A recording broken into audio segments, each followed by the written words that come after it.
نحمدہ و نصلی علی رسولہ الکریم اما بعد فاعوذ باللہ من الشیطان الرجیم بسم اللہ الرحمن الرحیم رب اشرح لی صدری ویسر لی امری واحلل عقدۃ من لسانی یفقہوا قولی۔ السلام علیکم ورحمۃ اللہ وبرکاتہ۔ الحمدللہ آج ہم ہمارے اس کورس کا جو سیکنڈ پارٹ ہے، سیکنڈ ویڈیو، اس میں وہ شروع کرنے والے ہیں۔ لاسٹ ٹائم ہم لوگوں نے کیا پڑھا تھا؟ آداب التلاوہ، ہے نا؟ تلاوت کے چند آداب کو ہم سیکھ رہے تھے، اور اس میں آداب التلاوہ میں ہم نے کیا دیکھا کہ اس کو دو، اگر ال لکھتے ہیں یہاں تو یہاں پر بھی ال آتا ہے، تو یہاں پر ہم دیکھتے ہیں کہ دو ٹائپس میں ہم نے اس کو ڈیوائیڈ کیا تھا، ہے نا؟ ایک تو کیا تھا کہ باطنی آداب۔ باطنی کا مطلب کیا ہے کہ قلبیہ، آداب القلبیہ، یعنی آپ کے قلب کی کیا حالت ہوتی ہے جب آپ قرآن پڑھتے ہیں۔ الآداب القلبیہ بولیں یا آپ باطنی بولیں، سیم ہے۔ یا انگلش میں اگر ہم بولتے ہیں تو اس کو کیا کہتے ہیں؟ انٹرنل مینرز، صحیح ہے۔ اور اس کے علاوہ جو سیکنڈ ٹائپ ہے وہ کیا ہے؟ ظاہری آداب، ہے نا؟ ظاہری آداب یعنی ایکسٹرنل مینرز، الآداب الظاہریہ، یعنی آپ فزیکلی آپ کیسے رہیں گے، یا اس کو کہیں گے ایکسٹرنل مینرز، ٹھیک ہے؟ تو انٹرنل مینرز تو ہم نے لاسٹ ٹائم کمپلیٹ کیا۔ ایکسٹرنل مینرز میں سب سے پہلا جو ہے وہ ہے ایکسٹرنل مینرز میں سب سے پہلے ہم دیکھیں گے کہ پاکیزگی، طہارت کی بات آتی ہے، ٹھیک ہے؟ کہ آپ کا جسم، اوکے، آپ کے کپڑے اور جس جگہ آپ بیٹھ کر تلاوت کر رہے ہیں وہ سب کیا ہو؟ پاک ہو، وہ سب کیا ہو؟ پاک ہو، پیورٹی، ٹھیک ہے؟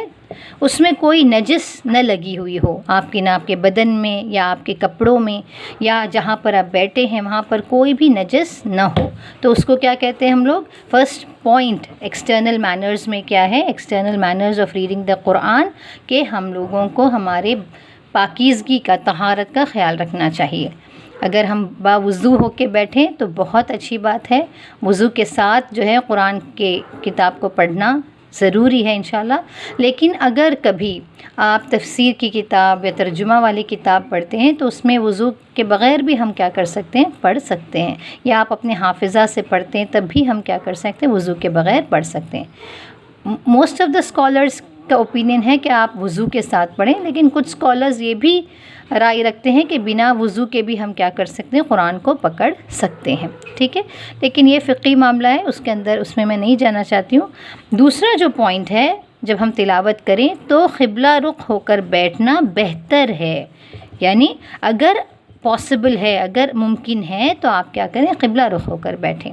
لیکن اگر سوچیں کہ وہ مشکل ہے، آپ کے بیڈ کا پوزیشن یا آپ کے چیئر کا پوزیشن اس رخ میں نہیں رکھ سکتے تو نو پرابلم، انشاءاللہ کسی بھی رخ میں ہم دیکھ کر قرآن پڑھ سکتے ہیں۔ لیکن بہتر کیا ہے؟ اگر پاسبل ہے تو آپ قبلہ رخ ہو کر پڑھیں۔ تیسری بات یہ ہے کہ جب آپ کو بہت زیادہ نیند آ رہی ہو، ٹھیک ہے، بہت زیادہ نیند آ رہی ہو، یعنی آپ جمائی لیتے لیتے لیتے قرآن پڑھ رہے ہیں، یہ بالکل غلط ہے، ایسا ہم کو نہیں کرنا چاہیے، ٹھیک ہے؟ تو ایوائڈ یوننگ، یعنی جب آپ کو نیند آ رہی ہو تو بہتر کیا ہے کہ آپ سو جائیں تھوڑی دیر، اور اس کے بعد آپ کیا کریں؟ قرآن کی تلاوت کریں۔ یہ ایکچولی کس سے ہم نے اس کو ڈیرائیو کیا ہے معلوم ہے؟ کیونکہ آپ صلی اللہ علیہ وسلم کی حدیث نماز کے بارے میں آتی ہے، صلاح کے بارے میں، کہ اگر آپ کو بہت زیادہ نیند آ رہی ہو تو نماز پڑھتے پڑھتے آپ جو ہے یعنی نیند کی حالت میں نماز نہ پڑھیں، بلکہ آپ کیا کریں؟ تھوڑی دیر سو کر پھر نماز پڑھیں، کہ کہیں ایسا نہ ہو جائے کہ آپ دعا مانگنے کی جگہ پر بد دعا مانگ لیں، ٹھیک ہے؟ تو کیا ہوتا ہے کہ ہم نیند میں رہتے ہیں تو ہم کو نہیں معلوم کہ ہم کیا پڑھ رہے ہیں، اور اسی طرح جب ہم قرآن پڑھتے وقت ہم اس کا فتحہ، کسرہ، اس کو سب جو ہے زیر زبر جو ہے اس پر زیادہ توجہ نہیں دیتے ہیں، یا اس کے لیٹرز کو جو ہے آگے پیچھے کر لیتے ہیں، تو ہو سکتا ہے کہ اس کے معنی بدل جائیں۔ تو اس لیے کیا بہتر ہے کہ آپ سو جائیں تھوڑی دیر، جب آپ فریش ہو جائیں تب آپ کیا کریں؟ قرآن کی تلاوت دوبارہ شروع کریں، ٹھیک ہے؟ تو یہ تیسری چیز تھی۔ چوتھی بات ایکسٹرنل مینرز میں یا آداب الظاہریہ میں، کہ کچھ لوگوں کو آپ نے دیکھا ہوگا کہ ہاتھ میں قرآن تو رہتا ہی ہے لیکن باتیں بھی بہت زیادہ کرتے رہتے ہیں، یعنی بار بار قرآن کو روکتے ہیں اور پھر بات کرتے ہیں، پھر قرآن کی ایک آیت پڑھتے ہیں، پھر بات کرتے ہیں. تو یہ کرنا قرآن کے ادب کے خلاف ہے. ٹھیک ہے، یعنی یہ نہیں کہتے کہ حرام ہے یا ایسا نہیں، ایسی بات نہیں ہے، لیکن اس کے کچھ آداب ہیں نا، یعنی جو قرآن کی کو جو رسپیکٹ جو ہم کو دینا چاہیے وہ رسپیکٹ کے بغیر پڑھے جیسا ہوتا ہے. ٹھیک ہے، تو اس کے لیے بار بار بات کرنے کے لیے اپنے قرأت کو روکنا یہ اچھی بات نہیں ہے، ہم کو یہ ایوائڈ کرنا چاہیے. اس سے بہتر کیا ہے کہ ایسے اوقات پر آپ قرآن نہیں پڑھیں جب آپ بزی ہوتے ہیں. فار ایگزامپل آپ کو معلوم ہے کہ آپ کے بچے ابھی اسکول سے آئیں گے تو اس وقت جو ہے آپ کو بات کرنی ہی ہوگی ان سے، تو پھر اس وقت پھر ایک بیچ بیچ میں تھوڑا سا پڑھنا، پھر باتیں کرنا، پھر پڑھنا، یہ غلط ہے. اس سے اچھا کیا کر سکتے ہیں ہم لوگ، جیسے ہم نے آداب الباطنی میں بھی دیکھا تھا، آداب القلبیہ میں، کہ ہم کو فزیکلی اور مینٹلی دونوں پریزنٹ ہونا ہے نا. تو اس لیے ہم لوگوں کو سکون کے ساتھ قرآن پڑھنا ہے. تو کبھی جب ہم یعنی اکیلے ہوتے ہیں، اچھا اس کا مطلب یہ نہیں کہ ہم بالکل قرآن نہیں پڑھے لوگ ہیں، تو ایسا نہیں ہے، لیکن آپ خود جج کریں کہ جب آپ بہت زیادہ لوگ باہر آپ کے آزو بازو ہوتے ہیں تو آپ کو پڑھنا بہت مشکل ہے. اور اسی طرح کبھی کبھی ہم نے یہ بھی دیکھا ہے کہ کچھ لوگ ٹی وی آن رکھتے ہیں اور ٹی وی بھی دیکھتے ہیں اور یہاں پہ قرآن کی تلاوت بھی کرتے ہیں. تو یہ بہت بڑا جو ہے کیا ہے، قرآن کے عزت کے خلاف ہے. ٹھیک ہے، قرآن کو جو ہم کو عزت وہ ڈیمانڈ کرتا ہے وہ ہم لوگ نہیں دے رہے. اللہ کے کلام کے ساتھ ساتھ یہ گناہ کی جو چیزیں ہیں، فحش جو چیزیں ہیں، ٹی وی میں کیا کیا چیزیں آتی ہیں وہ بھی دیکھ رہے ہیں اور ادھر قرآن بھی پڑھ رہے ہیں، یہ بہت غلط ہے.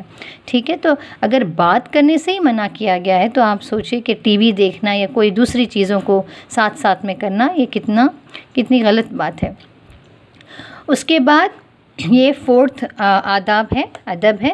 5th ادب یہ ہے کہ جب بھی آپ قرآن پڑھتے ہو اور سوچئے کہ کوئی آیت جنت کے بارے میں آ جائے یا نیک لوگوں کے بارے میں آ جائے، ٹھیک ہے، متقیوں کے بارے میں آ جائے، محسنین کے بارے میں آ جائے، انبیاء کرام کے بارے میں آئے، تو جب ایسی آیتیں آتی ہیں تو وہاں پر رک کر اللہ تعالیٰ سے وہ مانگے کہ یا اللہ مجھے بھی جنت نصیب فرما، یا اللہ مجھے بھی ان لوگوں کے جیسے بنا. تو ہم لوگوں کو کیا کرنا ہے، سٹاپ کرنا ہے. کون سی آیتوں میں؟ آف جنت کے بارے میں جب ذکر آتا ہو، میں صرف جنت لکھی ہوں، حالانکہ آپ کو معلوم ہونا چاہیے کہ ہر چیز جو اچھی چیز ہے، اچھے لوگوں کے بارے میں بات آتی ہے تو ہم لوگوں کو وہاں رک کر اللہ سے مانگنا ہے. اللہم انی اسألک الجنہ، ٹھیک ہے، تو اللہم ادخلنا الجنہ، تو اس طرح ہم کو مانگنا ہے. اسی طرح جب جہنم کا ذکر آئے تو پناہ مانگنی چاہیے اللہ سے. جب جہنم کے عذاب کے بارے میں بات آتی ہو تو اس وقت ہم کو اللہ تعالیٰ سے پناہ مانگنی چاہیے کہ یا اللہ ہم لوگوں کو اس آگ سے بچا لے، یا اللہ ہم لوگوں کو، یا جو سرکش لوگوں کا ذکر آتا ہے، فرعون کا ذکر آتا ہے، لوط علیہ السلام کے قوم کے بارے میں آتا ہے، تو اللہ تعالیٰ سے اس وقت ہم کو رک کر اللہ سے پناہ مانگنے، یا اللہ ہم کو ایسے اس قوم کی طرح ہم کو نہ بنا، اس قوم کے اندر جو عادات تھی وہ ہمارے اندر نہ ہوں. تو یہ جو ہے یہ بھی ایک ظاہری آداب ہے. اب آپ دیکھیں یہ کب ہم کر سکتے ہیں، جب ہم اس کے ترجمہ، ہم اس کے میننگ کو سمجھیں، ہے نا. تو اس لیے میننگ جاننا بھی بہت ضروری ہے. ٹھیک ہے، انشاءاللہ ہم کوشش کریں گے کہ وہ بھی آپ لوگ کوشش کریں کہ ہم وہ جو میننگز ہے اس پر بھی غور و فکر کرنے والے بنیں انشاءاللہ. آخر میں جو بات آتی ہے ایکسٹرنل مینرز میں، کہ بہت عاجزی کے ساتھ، جتنے عاجز ہو سکتے ہیں اتنے عاجزی کے ساتھ ہم قرآن کو پڑھیں. یعنی ذہن میں اور دل میں یہ بات کو رکھیں کہ اللہ تعالیٰ کے سامنے میں کچھ بھی نہیں ہوں، ہے نا. اللہ تعالیٰ یعنی اس سارے کائنات کا جو مالک ہے، جو رب ہے، اس کے سامنے میں کچھ بھی نہیں ہوں. تو ہماری عاجزی کو ہم دکھاتے ہوئے، اس کو پیش کرتے ہوئے ہم کیا کریں، قرآن کی تلاوت کریں. اسی طرح ہو سکے تو جب رونا آئے تو ہم روئیں، ہو سکے تو رونے کی کوشش کریں، کیونکہ رسول صلی اللہ علیہ وسلم نے ایک حدیث کا مفہوم آتا ہے کہ بڑا بدنصیب وہ شخص ہے جس کی آنکھوں سے آنسو نہ بہتے ہو. یعنی آنکھوں سے آنسو بہنا ایکچولی ایک خوش قسمتی کی علامت ہے، ماشاءاللہ. یعنی ایک تو 4 چیزیں اس میں، ایک تو یہی ہے آنکھوں سے آنسو بہنا، اور جس کا قلب جو ہے نرم ہو، یہ بہت بڑی خوش قسمتی ہے ایک شخص کی. تو انشاءاللہ قرآن تو دلوں کو ویسے ہی نرم کرتا ہے، ٹھیک ہے، اگر ہم اس کا حق دے کر اس کو پڑھیں تو یہ دلوں کو نرم کرنے والی چیز ہے، اور جب یعنی آنکھوں سے آنسو بہے اور دل نرم ہو جائے تو انشاءاللہ تعالیٰ قرآن کا جو میسج ہے، اس میں جو نصیحتیں ہیں وہ ہمارے دلوں کو میں جذب ہو جائے گی انشاءاللہ۔ تو یہ 6 پوائنٹس ہیں۔ اس کے بارے میں یہ جو قرآن کی تلاوت کرتے وقت جو روتے ہیں، اس کے بارے میں امام نووی رحمہ اللہ فرماتے ہیں کہ جب کوئی شخص قرآن پڑھتے پڑھتے روتا ہے تو یہ اس بات کی دلیل ہے کہ وہ شخص اللہ تعالیٰ کی معرفت اس نے حاصل کر دی ہے، اللہ تعالیٰ کو پہچانتا ہے۔ آپ دیکھیں گے کہ ایون میننگ سمجھے بغیر بھی اگر کبھی بہت اچھی تلاوت آپ سن لے تو آنکھوں سے اپنے آپ آنسو بہتے ہیں نا۔ تو سبحان اللہ، قرآن تو ایسا معجزہ ہے جو ماشاءاللہ بنا سمجھے بھی ہمارے آنکھوں سے آنسو چھلک اٹھتے ہیں۔ لیکن امام نووی کیا کہہ رہے ہیں کہ اگر کوئی شخص قرات کرتے وقت روتا ہے تو اس کا مطلب اس نے اللہ تعالیٰ کو پہچان لیا۔ تو انشاءاللہ ہماری کوشش رہے کہ ہم اس کو سمجھ کر اور اس پر غور و فکر کر کے ہمارے آنکھوں سے آنسو بہانے کی ہم کوشش کریں انشاءاللہ تعالیٰ، ٹھیک ہے۔ یہ کیا تھے؟ تو ایکسٹرنل مینرز تھے، ہے نا۔ ہم لوگوں نے کیا سب سیکھا؟ انٹرنل مینرز یعنی قلب کی حالت کیا ہونی چاہیے، اور پھر ہم نے ایکسٹرنل مینرز بھی ابھی دیکھ لیا۔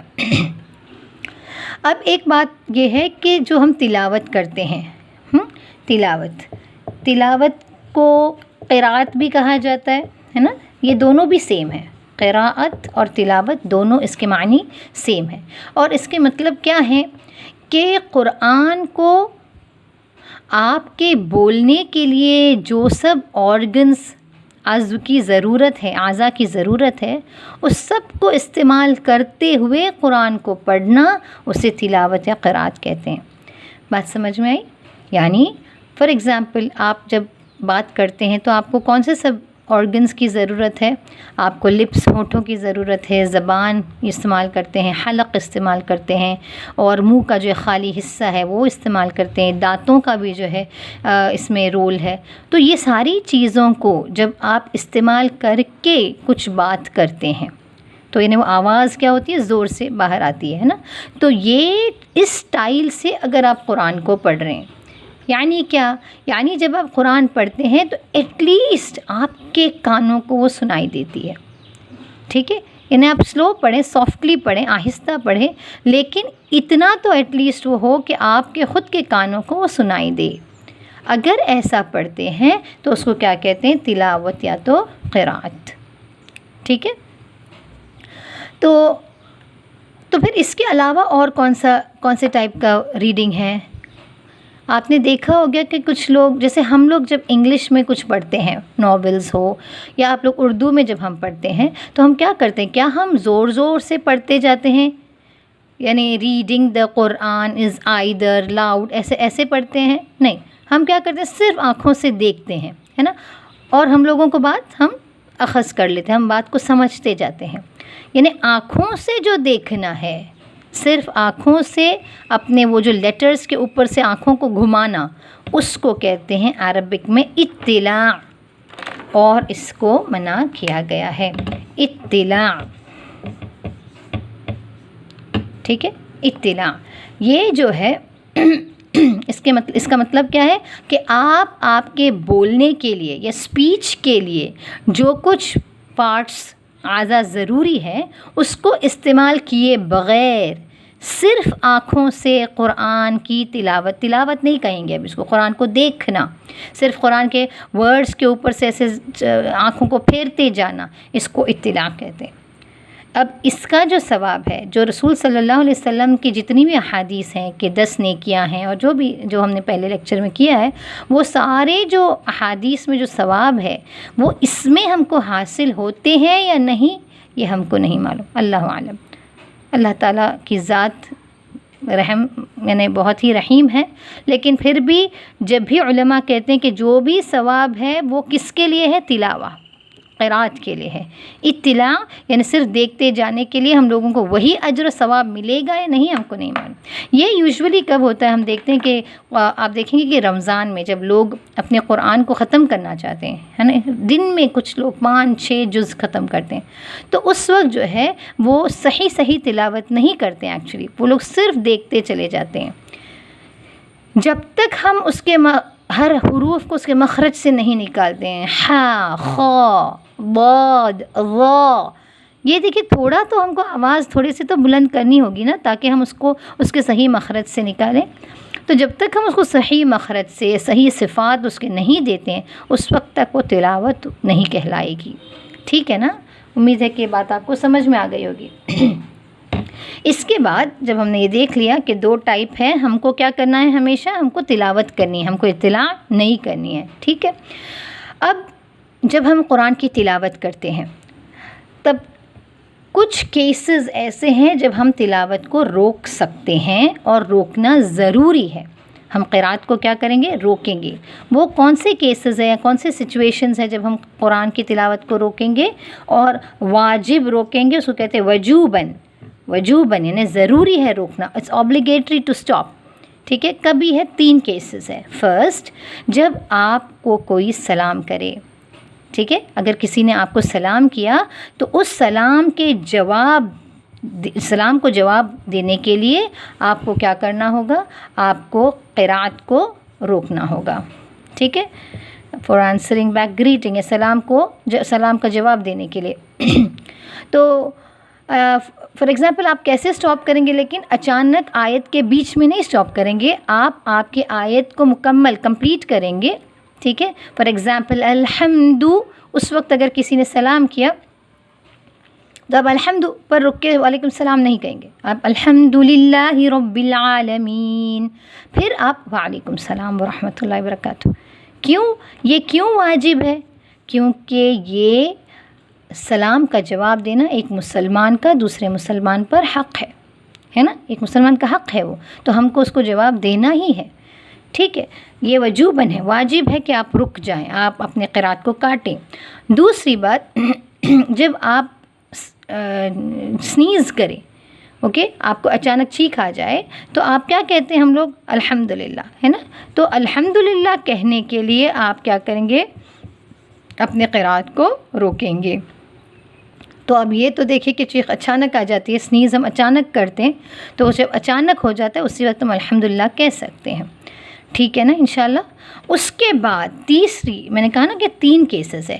تیسرا جو کیس ہے کب ہے کہ اگر کسی اور نے سنیز کیا، سنیز یعنی امید ہے کہ آپ سمجھ گئے بات کو. تو سامنے والا جب الحمدللہ کہتا ہے تو اس کے جواب میں آپ کیا کہتے ہیں؟ یرحمک اللہ، ہے نا. تو وہ یرحمک اللہ کہنے کے لیے پھر سے آپ اپنے قرات کو روکنا ضروری ہے. ٹھیک ہے نا انشاءاللہ. تو 3 کیسز وجوباً واجب ہے آپ کے قرات کو روکنا، سلام کے جواب کو دینے کے لیے، خود الحمدللہ کہنے کے لیے جب آپ چیخیں، اور اگر کسی اور نے یہ کیا ہے، سنیز کیا ہے، تو اس کے جواب میں جب وہ الحمدللہ کہے تو آپ یرحمک اللہ کہنے کے لیے اپنے قرات کو آپ کو روکنا ضروری ہے. ٹھیک ہے انشاءاللہ. اب اور ایک کیس ہے، ایک کنڈیشن ہے، ایک سچویشن ہے جب آپ کے قرات کو چاہے تو روک سکتے ہیں، چاہے تو نہیں روک سکتے. نہیں روکے تو بھی نو پرابلم. اس کو کہتے ہیں ندبن کا مطلب کیا ہے؟ Allowed, permissible. چاہے تو آپ روکیں، ورنہ اگر نہیں روکے تو بھی نو پرابلم. اس طرح. ٹھیک ہے. وہ کب ہے؟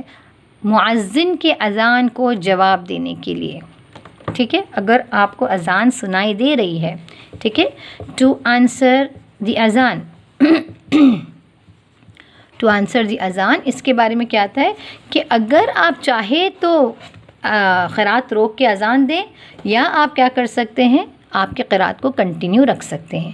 لیکن اس میں بھی ابھی راجح بات کیا ہے، یعنی زیادہ تر علماء کیا کہتے ہیں کہ آپ، کیونکہ رسول صلی اللہ علیہ وسلم کی حدیث ہے کہ مؤذن کے اذان کو جب بھی آپ اذان سنیں تو آپ جواب دیں. ٹھیک ہے. تو جب آپ صلی اللہ علیہ وسلم نے کہا ہے کہ اذان کا جواب دیں، اس لیے بہت سے علماء کہتے ہیں کہ ایون آپ اگر قرآن پڑھ رہے ہوں تو آپ قرآن کی تلاوت کو روک کر اذان کا جواب دیں گے انشاءاللہ. ٹھیک ہے.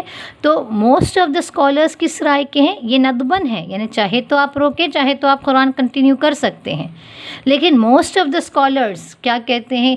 امام ابن باز رحمہ اللہ، ان کا بھی فتویٰ یہی آتا ہے کہ آپ، کیونکہ اذان جو ہے وہ ایک پرٹیکولر ٹائم پہ، ایک فکسڈ ٹائم ہے نا، ایک مقرر وقت ہے اذان کا. تو وہ اذان کیا ہم کو بعد میں مل سکتا ہے؟ نہیں. وہ اذان کا جو فکس ٹائم ہے اسی وقت آپ اذان سنیں گے. تو وہ اذان کے وقت آپ کیا کریں؟ قرات کو روکیں. کیوں؟ کیونکہ قرات تو بعد میں بھی کیا جا سکتا ہے. تو امام ابن باز فرماتے ہیں کہ آپ کیا کریں؟ قرات روک کر آپ اذان کا جواب دیں. اسی طرح امام النووی بھی اسی بات کے فیور میں ہے کہ ہم کو کیا کرنا چاہیے؟ اذان کے لیے اپنے قرات کو روکنا چاہیے. لیکن اگر کسی نے نہیں روکا تو بھی نو پرابلم. کیوں؟ کیونکہ یہ ندبن ہے. ٹھیک ہے. It is permissible, it is allowed کہ آپ جواب دیں یا نہیں دیں. لیکن ہم کیا کریں گے انشاءاللہ؟ ہاں، اگر ہم کو اذان سنائی دے تو ہم کیا کریں گے؟ ہم اذان کا جو جواب ہے وہ دیں گے، اور جو دعا ہے نا، اس دعا کو بھی ہم پڑھیں گے، اور پھر انشاءاللہ اپنی تلاوت کو شروع کر سکتے ہیں. ٹھیک ہے انشاءاللہ. تو یعنی موسٹ آف دا اسکالرس کہتے ہیں کہ وہ واجب ہے مؤذن کا اذان کو جواب دینا. لیکن تھوڑے اسکالرس کہتے ہیں کہ واجب ہے، لیکن موسٹ آف دا اسکالرس کیا کہتے ہیں؟ یہ سنت مستحب، یعنی بہتر ہے آپ کیا کریں؟ روک کے جواب دیں. تو ہم لوگ بھی انشاءاللہ روک کے جواب دے کے، کیونکہ اس کی جو دلیل ہے نا، اس کا جو ریزن ہے کیوں ہم لوگ روک رہے ہیں، وہ بہت ویلڈ ہے. کہ قرآن ہم بعد میں بھی پڑھ سکتے ہیں، لیکن اذان ہم لوگوں کو وہی 5 وقت ملنے والا ہے نا انشاءاللہ. ٹھیک ہے. اس کے بعد اچھا ایک بات یہاں کہتے چلوں کہ سسٹر کریمہ کا جو بک ہے جو ہم لوگ ریفر کر رہے ہیں، میں نے پہلے بھی کہا ہے کہ اس میں جو بھی لیسنز ہیں وہ تو پڑھایا جائے گا، لیکن اس کے ساتھ بہت زیادہ اور بھی چیزیں پڑھائی جائیں گی. تو وہ آپ کو نوٹس آپ کو بنانے ہی ہوں گے، آپ کو جو ایڈیشنل پوائنٹس ہیں وہ لکھنے ہی ہوں گے. ٹھیک ہے. اور ایک سیکنڈ بات یہ بتانا چاہتی ہوں کہ سسٹر کریمہ نے جو آرڈر میں لیسنس لکھے ہیں بک میں، ہم لوگ انشاءاللہ وہ آرڈر نہیں فالو نہیں کریں گے. ٹھیک ہے. جیسے کبھی میں نے فرسٹ لیسن فرسٹ پارٹ سے سکھا دیا، تو ہو سکتا ہے کہ میں جو انشاءاللہ نیکسٹ لیسن جو ہے میں پارٹ 2 سے سکھاؤں گی. ٹھیک ہے. تو یعنی جس مدرسے سے ہم نے سیکھا ہے، جس آرڈر میں نے سیکھا ہے، وہی میں آرڈر مجھے لگتا ہے کہ بہت ہی زیادہ بینیفیشیل ہے، مفید ہے، تو اسی کو ہم لوگ فالو کریں گے انشاءاللہ. ٹھیک ہے. اچھا، تو اب نیکسٹ جو پارٹ ہے وہ یہ ہے سجدہ تلاوت کے بارے میں بات آتی ہے. سجدہ تلاوہ، اور اس میں کچھ زیادہ مجھے یعنی اسٹریس نہیں کرنا ہے. آپ لوگوں کو معلوم ہے کہ قرآن میں کچھ جگہوں پر ایک ماسک جیسا، ایک مسجد جیسا سائن بنا ہوا ہوتا ہے آیت کے اوپر. تو اس جگہ پر ہم کو کیا کرنا ہے؟ سجدہ تلاوہ ہے نا. یعنی ایک حدیث میں آتا ہے، آپ صلی اللہ علیہ وسلم نے کیا فرمایا کہ جب ابن آدم قرآن کی آیتوں کو پڑھتا ہے اور وہاں پر جب سجدہ کا حکم آتا ہے تو وہ کیا کرتا ہے؟ سجدہ کرتا ہے. تو شیطان اس وقت جب وہ دیکھتا ہے کہ کوئی بندہ، اللہ کا بندہ سجدہ کر رہا ہے، تو شیطان اس وقت بہت رونے لگتا ہے اور کہتا ہے کہ ہلاک ہوں میں، کہ جب ابن آدم کو سجدہ کرنے کا حکم دیا گیا تو اس نے سجدہ کی، اور جب مجھے سجدہ کرنے کا حکم دیا گیا میں نے سجدہ نہیں کیا، اس لیے ابن آدم جنت میں چلا جائے گا اور وہ خود کہاں ہے؟ جہنم میں، ہے نا. تو سبحان اللہ، اس کی بہت زیادہ فضیلت ہے الحمدللہ کہ ہم اس کو چھوڑے نہیں. لیکن یہ بھی یاد رکھیں کہ یہ یعنی کمپلسری نہیں ہے. ٹھیک ہے. وہ سننا ہے، آپ کریں تو الحمدللہ بہت اچھی بات ہے، سنت مستحب ہے، بہتر ہے کہ آپ کریں. ٹھیک ہے. جب بھی آپ تلاوت کریں اور سجدہ کی آیت آئے تو آپ سجدہ تلاوت کریں. ایون جب آپ سنتے ہیں تبھی بھی اگر آپ سجدہ تلاوت کریں تو بہتر ہے. سجدہ تلاوت کے کچھ ارکان ہیں، یعنی کیا کیا ضروری ہے اس میں. ایک تو اللہ اکبر کہیں گے، ایک تو آپ نیت کریں گے کہ آپ کیا کریں، سجدہ تلاوت کریں، ٹھیک ہے، پھر اللہ اکبر کہہ کے آپ سجود میں جائیں گے، پھر ایک ہی سجدہ کریں گے، اور وہاں پر جو دعا ہے یا تو آپ کو اگر دعا نہیں آتی ہے تو جو آپ ہمیشہ جو ذکر پڑھتے ہیں ہم لوگ سبحان ربی الاعلی، اسی کو پڑھ لیں، یا تو سجد وجہی للہ الذی خلقہ وصورہ وشق سمعہ وبصرہ بحولہ وقوتہ فتبارک اللہ احسن الخالقین، یہ جو دعا ہے یہ آپ پڑھیں سجدہ میں، اور پھر آپ اٹھ جائیں، ٹھیک ہے۔ اب اٹھتے وقت جو ہے چاہے تو آپ اللہ اکبر کہہ سکتے ہیں، ورنہ بنا اللہ اکبر کہہ کے بھی آپ نکل سکتے ہیں، لیکن اگر آپ نماز پڑھ رہے ہیں، آپ صلاح میں ہیں، اور آپ کے لیے آپ جب قرآن کی آیت تلاوت کرتے ہیں اس وقت اگر سجدہ تلاوت آئے تو آپ اللہ اکبر کہہ کے سجدہ میں جائیں گے، اور سجدے سے اٹھتے وقت بھی آپ اللہ اکبر کہیں گے، ٹھیک ہے انشاءاللہ۔ تو یہ جو آخر میں جو اللہ اکبر کہنا ہے وہ نماز میں تو ضروری ہے، لیکن آپ اگر خالی جو وداؤٹ نماز کے باہر آپ تلاوت کریں تو اللہ اکبر کہنا ضروری نہیں ہے، انفیکٹ کہا نہیں جاتا ہے، موسٹ آف دا ٹائمس وہ نہیں کہا جاتا ہے، وہ سنت ہے وہ بھی، ٹھیک ہے، ارکان میں سے نہیں ہے۔ اچھا، اس کے بعد ہم نیکسٹ جو ٹاپک ہے وہ ہے مراتب القراءت، یعنی تلاوت کرنے کے بھی کچھ کیا ہے لیولز ہیں، مراتب القراءت، یعنی تلاوت کرنے کے بھی کیا ہیں کچھ مراتب ہیں، کچھ لیولز ہیں، بسم اللہ، اور اس کے لیولز کیا ہیں؟ فرسٹ لیول اس کو کہتے ہیں التحقیق، ٹھیک ہے، عربک میں لکھتی ہوں التحقیق، ٹھیک ہے۔ اس کا مطلب کیا ہے؟ اس کا مطلب یہ ہے کہ آپ قرآن کو بہت ہی آہستہ سے پڑھتے ہیں، بہت ہی سلولی، یعنی اس طرح پڑھتے ہیں کہ جیسے جیسے پڑھتے جاتے ہیں ویسے ویسے آپ اس کے معنی پہ غور و فکر کرتے ہیں، اس پہ ہر آیت پر تدبر کرتے ہیں، غور و فکر کرتے ہیں، بہت ہی کیا بولتے ہیں سیرینٹی کے ساتھ، سکون کے ساتھ آپ کیا کرتے ہیں اس کو پڑھتے ہیں، اس کو کہتے ہیں تحقیق۔ تجوید کے رولز کو تو اپلائی کرنا ہی ہے، یعنی تجوید کے رولز کو چھوڑ کر تو آپ قرآن پڑھ ہی نہیں سکتے، ٹھیک ہے، پڑھنا نہیں چاہیے، انشاءاللہ ہم لوگ وہ آگے سیکھیں گے، لیکن یہاں پر جو بھی لیولز ہم بتا رہے ہیں اس میں یہ بات نہیں ہے کہ تجوید چھوڑ رہے ہیں، نہیں، تجوید تو ہر جگہ ہے ہی ہے، لیکن اس لیول میں کیا کرتا ہے جو قاری ہے وہ بہت ہی سلو پڑھتا ہے، بہت ہی سلو، یعنی ہر حروف کا حق ادا کرتے ہوئے، اس کے سارے صفات کو دیتے ہوئے کیا کرتا ہے وہ قرآن کی تلاوت کرتا ہے۔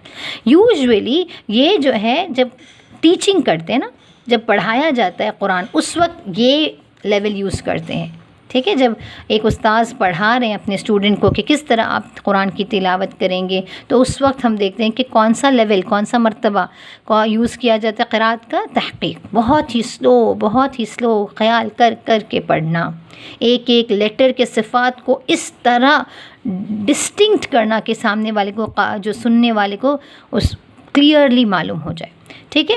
سیکنڈ جو مرتبہ ہے وہ ہے الحدر کا مطلب ہے کہ فاسٹ پڑھنا، بہت زیادہ فاسٹ پڑھنا، لیکن اس میں بھی آپ دیکھیں گے کہ تجوید کے رولز کو تو آپ نہیں چھوڑیں گے، تجوید کے ساتھ ہی آپ کو قرآن پڑھنا ہے، تجوید کے رولز کو ہم نہیں چھوڑ سکتے، ٹھیک ہے، چاہے ہم تحقیق کے ساتھ پڑھیں یا حدر کے ساتھ پڑھیں۔ حدر میں بھی کیا ہے؟ سوئفٹ، بہت ہی فاسٹ پڑھنا، ٹھیک ہے، لیکن فار ایگزامپل اگر کہیں پر ایسی بات ہے کہ 2 حرکتیں 4 حرکتیں 6 حرکت دے سکتے ہیں تو یہ لوگ صرف 2 حرکت دیتے ہیں، ٹھیک ہے، فاسٹ پڑھتے ہیں۔ غنہ کرنے کا جو طریقہ ہے، غنہ بہت زیادہ ٹائم نہیں دیتے، تھوڑا کم غنہ کر کے نکلتے ہیں، تو یہ اس ٹائپ کے تلاوت کو کیا کہتے ہیں؟ حدر۔ اور یہ زیادہ تر آپ دیکھیں گے جو حفظ کرتے ہیں بچے، کیونکہ ان لوگوں کو دن میں 3-4 جز سنانا ہوتا ہے، ٹھیک ہے، یا 1 جز ہی سوچ لیں، 1 جز سنانا ہے، تو پھر وہ تحقیق نہیں یوز کر سکتے، اتنے سلولی وہ نہیں پڑھ سکتے، کیونکہ سننے والے اور جو ٹیچر ہیں ان کو بھی وقت چاہیے، تو وہ کون سا لیول یوز کرتے ہیں؟ حدر۔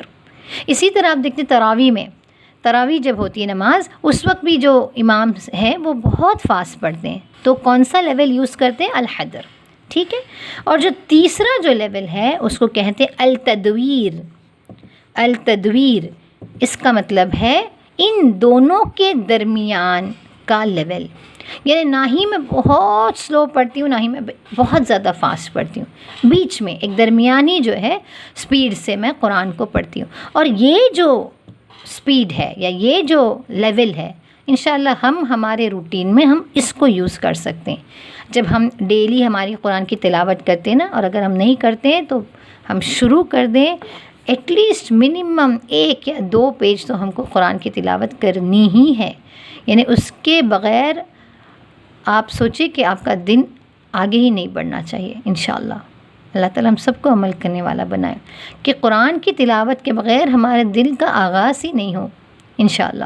تو وہ جو روٹین ہم پڑھتے ہیں ماشاءاللہ، کچھ لوگ 1 جز بھی پڑھ لیتے ہیں، کچھ لوگ آدھا جز، نصف جز، کچھ لوگ 1/4 پڑھتے ہیں. جتنی بھی آپ کی استطاعت ہو، جتنا آپ کو وقت ملتا ہو، لیکن اس قرآن کو چھوڑے نہیں. 1 پیج ایٹ لیسٹ. اگر سوچیں کہ آپ کے پاس ٹائم ہی نہیں ہے، بہت زیادہ بزی ہیں، اللہ نہ کرے ہم کو اتنا مشغول بنائیں کہ ہم قرآن کو نہیں کھول سکیں، لیکن منیمم 1 پیج پڑھنے کی ہم کوشش ضرور کریں انشاءاللہ. ٹھیک ہے؟ تو اس وقت آپ کیا کر سکتے ہیں؟ تدویر کے ساتھ قرآن پڑھ سکتے، جو آپ کا روٹین، جو آپ کا معمول ہے قرآن پڑھنے کا، اس وقت یعنی بہت فاسٹ بھی نہیں، بہت سلو بھی نہیں، لیکن اچھی آواز میں اور سارے تجوید کے احکام کو فالو کرتے ہوئے، رکنے کی جگہ پہ رکتے ہوئے، اس طرح ہم قرآن کو پڑھیں. اس کو کہتے ہیں تدویر.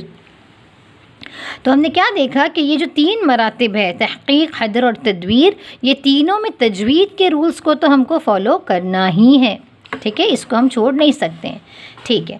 اب اس میں آپ نے یہ بات سنی ہوگی کہ جب ہم قرآن پڑھتے ہیں تو لوگ کہتے ہیں کہ ارے اس کی ترتیل بڑی اچھی ہے، بہت اچھے ترتیل کے ساتھ پڑھتا ہے. تو نارملی ہم لوگ سوچیں ترتیل کا مطلب کیا ہے؟ ٹیون ہے نا، ایک بہت ہی اچھے انداز میں، بہت ہی خوبصورت آواز کے ساتھ پڑھنا، اس کو ترتیل سمجھتے ہیں، اور وہ صحیح ہے. ترتیل کا مطلب یہی ہے کہ بہت ہی خوبصورت، بہت ہی اچھی آواز کے ساتھ قرآن کی تلاوت کریں اور ایک اچھے ٹیون کے ساتھ ہے نا قرآن کو پڑھنا، یہ ترتیل ہے. اور لیکن اس کا ایک اور ایک معنی ہے. ٹھیک ہے؟ جب قرآن ہی میں آیت ہے وَرَتِّلِ الْقُرْآنَ تَرْتِيلًا، ہے نا، وَرَتِّلِ الْقُرْآنَ ترتیلا.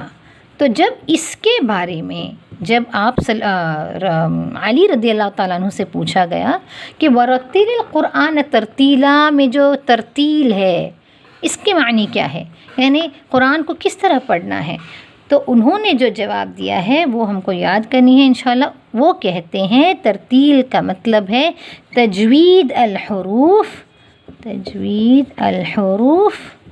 ٹھیک ہے؟ یعنی ہر حروف کو تجوید کے ساتھ پڑھنا.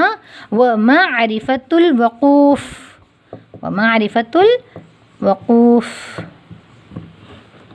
تجوید الحروف ومعرفت الوقوف، یعنی ہر حروف کو تجوید کے ساتھ پڑھنا اور وقف کی جگہ کو پہچاننا. معرفہ نے کیا، عربک اردو میں بھی معرفہ ہی کہتے ہیں کہ پہچاننا، کہاں پر وقف کرنا ہے اس کو پہچاننا، یہی کیا ہے؟ ترتیل. ٹھیک ہے؟ تو ہم سوچتے ہیں کہ ترتیل یعنی بہت اچھے سے پڑھنا، بہت اچھی آواز میں پڑھنا، وہ صحیح ہے ایک جگہ پر، لیکن مین یہ ہے کہ ہر حروف کو، قرآن کے ہر ورڈ کو تجوید کے ساتھ پڑھنا اور وقف کی جگہ کو پہچاننا. اس کے بارے میں انشاءاللہ ہم لوگ ڈیٹیل میں آگے پڑھیں گے، لیکن پھر بھی ایک سلائٹ آئیڈیا ملنے کے لیے میں کہتی ہوں کہ وقف کہاں کرنا یہ ہم کو معلوم ہونا چاہیے. تو پھر سے لازماً اگر مجھے معلوم ہونا ہے کہ کب وقف کرنا ہے تو ہم لوگوں کو اس کی معنی معلوم ہونی چاہیے، ہے نا، قرآن کی آیتوں کی. فار ایگزامپل سورۃ البقرہ میں بات آتی ہے ان اللہ لا یستحیی ان یضرب مثلا. ان اللہ لا یستحیی. ٹھیک ہے؟ لا یستحیی. اس کے معنی پوری آیت نہیں لکھ رہی ہوں. بے شک اللہ تعالیٰ نہیں شرماتا ہے کہ وہ بیان کرے ایک مثال بعوضہ، مچھر کی، یعنی وہ ہو یا اس سے بڑھ کر یا اس سے چھوٹی بھی چیز ہو، تو اللہ تعالیٰ نہیں شرماتا اگر کسی ہمارے انسان کو سمجھانے کے لیے ایک مچھر کی مثال بھی اللہ تعالیٰ لینے میں نہیں شرماتا. لیکن سوچئے کہ اگر آپ قرآن پڑھتے پڑھتے آپ تھک جاتے ہیں نا، آپ کے پاس سانس جو ہے ختم ہو جاتی ہے آپ کی، اور آپ یہاں رک جاتے ہیں، ان اللہ لا یستحیی، یہاں پر رک جاتے ہیں. ٹھیک ہے، استغفر اللہ، نعوذ باللہ. ایون سکھاتے وقت کہتے ہیں کہ یہاں پر اگر رک رہے ہیں تو آپ استغفر اللہ کہتے رہیں. تو اس کا مطلب کیا ہے کہ بے شک اللہ تعالیٰ نہیں شرماتا. استغفر اللہ، ٹھیک ہے، اس کی معنی بہت غلط ہو جاتے ہیں. اللہ تعالیٰ نہیں شرماتا کیا کرنے سے؟ مثال بیان کرنے سے. تو اگر آپ کے پاس سانس نہیں ہے اتنی لمبی تو بھی آپ کو ان اللہ لا یستحیی ان یضرب یہاں تک لے جانا ہی ہے انشاءاللہ کہ بیان کرے. کیونکہ اگر آپ یہاں رکتے ہیں تو معنی اگر کوئی آپ کو سن رہا ہے تو سننے والے کے لیے بہت رانگ کیا جا رہا ہے، انفارمیشن جا رہا ہے کہ بے شک اللہ تعالیٰ نہیں شرماتا، یہ اللہ تعالیٰ کی شان کے خلاف ہے. ٹھیک ہے، تو یہ پہچاننا کہ مجھے کہاں پر رکنا ہے اور کہاں سے شروع کرنا ہے، انشاءاللہ یہ ڈیٹیل میں اور آگے بھی کریں گے، تو یہ ضروری ہے. اور ایک ایگزامپل دے کے انشاءاللہ آج کی بات ختم کرتی ہوں. فار ایگزامپل ہم کہتے ہیں لا الہ الا ہو، ٹھیک ہے، بہت جگہ پر یہ بات آتی ہے لا الہ الا اللہ. تو آپ اگر نعوذ باللہ یہاں رک جاتے ہیں، لا الہ استغفر اللہ، نہیں ہے کوئی الہ، تو یہ بہت ہی غلط سٹاپ ہے، بہت ہی رانگ سٹاپ ہے. یہاں پر مطلب کے اعتبار سے بہت غلط جو ہے یہ مطلب بنتا ہے، نہیں ہے کوئی الہ. اس لیے اگر آپ کی سانس اتنی لمبی نہیں ہے تو بھی کسی طرح اللہ پر ایٹ لیسٹ رک جائیں. لا الہ الا ہو، اتنا. ٹھیک ہے انشاءاللہ. تو الحمدللہ آج ہم نے کیا کیا، ہم نے ایکسٹرنل مینرز سیکھے، آداب ظاہریہ سیکھا، اور اس کے بعد مراتب تلاوت اور قرات اور اطلاع، اس کے جو ڈفرینسز ہیں وہ ہم نے سمجھے. اس کے بعد مراتب القرات کیا ہم نے، یعنی اس میں تحقیق، حدر اور تدویر. ٹھیک ہے، 3 مراتب ہیں. اور پھر ہم نے دیکھا کہ ترتیل کے معنی کیا ہیں. ٹھیک ہے، ترتیل کے معنی کیا ہیں. انشاءاللہ تعالیٰ کوشش کرتے رہیں کہ معنی کے ساتھ قرآن پڑھیں. اور 1-2 ٹپ میں یہاں پر دوں گی آپ لوگوں کو کہ اگر آپ لوگوں کو آپ کے تلاوت کو اچھا کرنا ہے، تلاوت کو اچھی کرنی ہے، تو آپ یوزولی تھوڑا جو فل سٹمک میں تلاوت صحیح نہیں ہوتا. ٹھیک ہے، آپ تھوڑا ایمٹی رکھیں سٹمک کو اور تلاوت کریں. اس کے بعد ہنی، شہد سے جو ہے آپ کی آواز جو ہے کھل جاتی ہے الحمدللہ. تو تلاوت سے پہلے اگر 1 اسپون ہنی کھا سکتے ہیں تو آپ کو انرجی بھی حاصل ہوتی ہے اور آپ کی آواز بھی اچھی ہوتی ہے. ٹھیک ہے، اور کوشش کریں کہ بیٹھ کر پوسچر اسٹریٹ رکھ کر پڑھیں تاکہ آپ کے لنگز اوپن رہیں، تاکہ آپ لمبا جو ہے کھینچ سکیں. ٹھیک ہے، بہت زیادہ ٹائٹ کلوتھز یا آپ کا اگر چیسٹ کمپریسڈ ہے تو آپ کو ہوا نہیں لے سکتے نا، تو آپ کی سانس لمبی نہیں ہوتی ہے. تو انشاءاللہ تعالیٰ کوشش کریں کہ جتنی اچھی تلاوت کرنے کی کو ٹرائی کریں، اچھی تلاوت کرنے کی کوشش کریں انشاءاللہ. جزاک اللہ الخیر، وآخر الدعوانا الحمدللہ رب العالمین. سبحانک اللہم وبحمدک، واشہد ان لا الہ الا انت، استغفرک استغفرک استغفرک واتوب الیک. السلام علیکم ورحمۃ اللہ وبرکاتہ.